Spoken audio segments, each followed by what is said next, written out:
Okay, thank you very much, Madam Chair and members of the committee. I'd like to urge your strong support for S540. I'd also like to speak briefly on S219 and 127, since they're all kind of intertwined in this effort as part of the as part of the Rescue Rhode Island Act. A lot of people have already touched on environmental racism that the Port of Providence has faced and the South Providence neighborhoods have faced.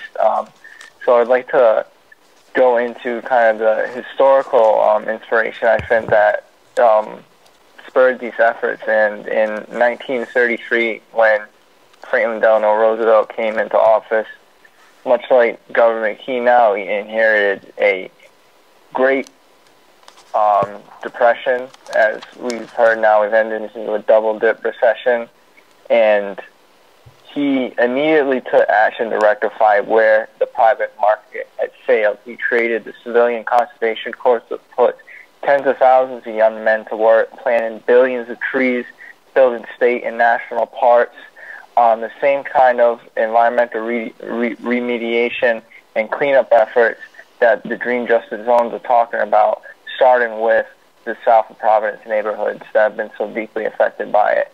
And furthermore, that can be expanded eventually to prevent the medical recycle and high heat waste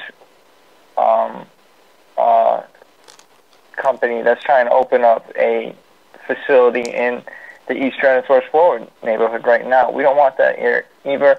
We don't want the towns of Burrillville and others like that to ever be designated as right planting ground for a nuclear frac gas power plant again.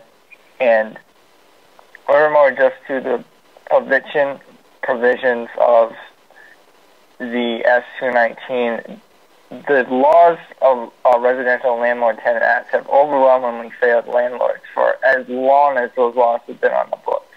Those provisions only start to equalize and rectify that imbalance.